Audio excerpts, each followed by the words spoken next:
Adapun dalil akli atau argumentasi akliyah untuk membantah konsep hawadits la awwala laha, di antaranya adalah yang pertama, hadis itu bermakna baru atau punya awalan. Sedangkan la awwala laha maknanya tidak ada awal.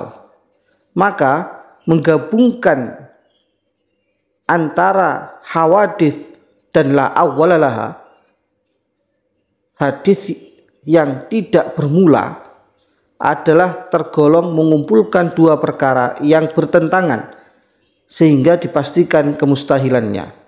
Hadis itu punya awal, la awwala laha tidak punya awal. Jadi perkara yang punya awal, yang tidak ada awal, tentu saja ini bertentangan dan mustahil.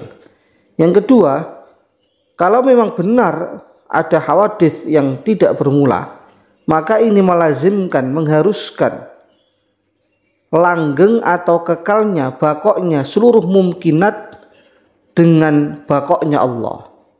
Dan ini menjadikan tidak ada perubahan di alam semesta dan tentu saja mustahil. Sebab kita melihat sendiri bagaimana banyak perubahan di alam semesta yang menunjukkan itu adalah hadis, karena setiap yang berubah adalah baru atau hadis. Yang ketiga, jika mereka mengatakan bagaimana dengan kehidupan manusia di surga yang tidak berakhir? Loh, itu kan juga tidak berakhir. Hawadits la akhira laha. Maka kita jawab bahwasanya hawadits la akhira laha, perkara baru yang tidak berujung, tidak berakhir, itu boleh. Yang tidak boleh adalah hawadits la awwala laha.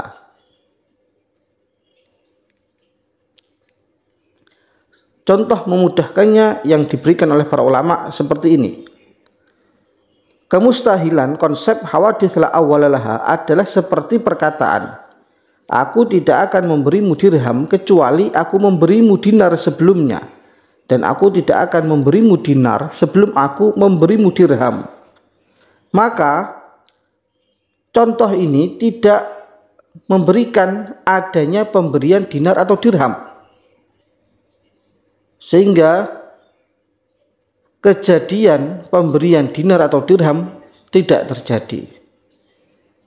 Adapun contoh hawadits la akhira laha yang boleh, yang tidak mustahil adalah seperti perkataan, aku tidak akan memberimu dinar kecuali selepasnya aku akan memberimu dirham, dan aku tidak akan memberimu dirham kecuali selepasnya aku akan memberimu dinar. Dalam contoh ini pemberian benar-benar terjadi. Maka contoh yang pertama yang merupakan contoh hawadits la awwala laha adalah perkara mustahil. Sedangkan contoh yang kedua adalah tidak mustahil alias boleh. Kemudian berikutnya yang keempat, jika fardu atau individu itu hadis, maka tentu nau'nya juga hadis.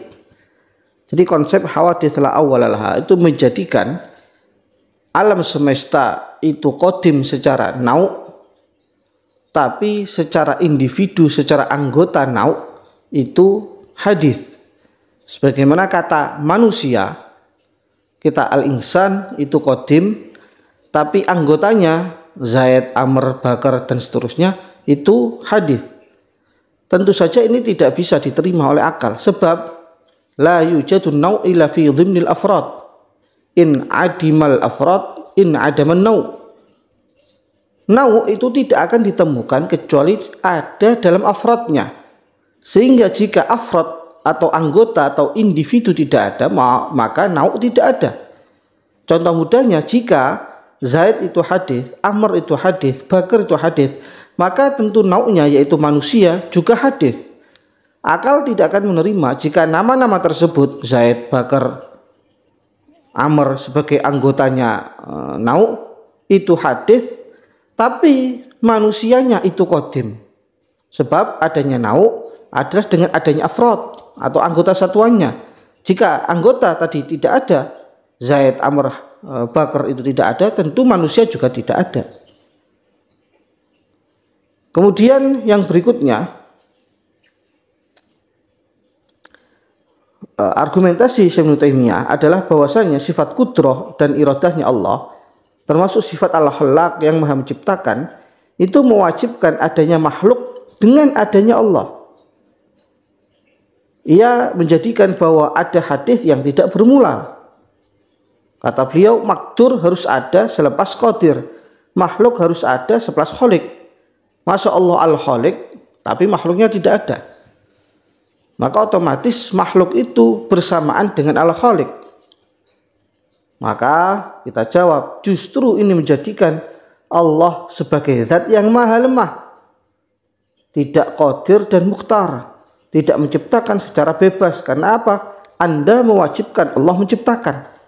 Allah harus menciptakan. Kata-kata harus menciptakan ini menjadikan Allah itu tidak kuasa dan bebas dalam menciptakan. Allah tidak bisa menolak untuk menciptakan, dan ini tentu kelemahan yang mustahil bagi Allah. Kemudian berikutnya, batalnya Allah bersifatan atau memiliki sifat yang hadis, alias adanya hawadis dalam zat qadim, zat Allah, adalah termasuk konsekuensi dari konsep hawadits la awwala laha ini, bahwasanya Allah boleh memiliki sifat yang hadis. Jadi konsep hawadits la awwala laha ini nanti akan mengantarkan kefahaman bahwasanya Allah boleh memiliki sifat yang hadis. Makanya ada istilahnya Allah punya sifat kalam yang qadim, tapi afrodnya itu hadis. Jadi ada perkara hadis yang bertempat, yang ada pada zat Allah. Nah, ini juga ditolak dengan beberapa alasan. Di antaranya dalil kamal. Artinya Allah tidak mungkin bersifatan dengan sifat cacat. Sedangkan sifat yang hadis adalah sifat yang sebelumnya tidak ada kemudian ada. Maka ini menunjukkan kecacatan. Sebab keadaan yang kedua, yaitu Allah memiliki sifat yang baru muncul tersebut, tentu lebih sempurna daripada ketika sifat tersebut belum ada pada Allah, yakni dalam keadaan pertama. Kan namanya hadis sebelumnya tidak ada, berarti ada keadaan Allah belum ada sifat tersebut, sifat yang hadis tersebut. Berarti Allah dalam keadaan kedua itu lebih baik daripada dalam keadaan pertama. Sebab normalnya perkara itu kalau dianggap sempurna kemudian sebelumnya tidak ada, berarti ketika kesempurnaan tadi belum ada itu dianggap cacat. Berarti di sini sama saja Anda mengatakan Allah pernah dalam keadaan yang cacat karena belum memiliki sifat hadis tersebut. Tentu ini mustahil. Yang kedua, jika pada asalnya tidak ada kemudian sifat tersebut baru ada, maka tentu memastikan adanya sebab atau pelaku yang menjadikan sifat tersebut ada. Yang mengadakan mestinya ada.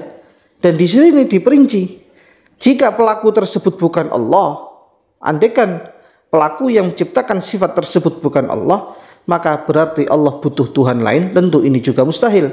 Dan jika fa'il tersebut adalah Allah, pelaku tersebut adalah Allah, maka ini juga mustahil, sebab Tuhan ataupun sifatnya tidak bisa berupa sesuatu yang diadakan atau diciptakan.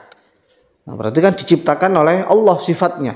Ada sifat Allah yang diciptakan oleh Allah. Lalu bagaimana ini? Perkara qadim kok diciptakan? Maka ini mustahil. Demikian bantahan akliyah mengenai konsep hawadits la awwala laha Syekh Ibnu Taimiyah.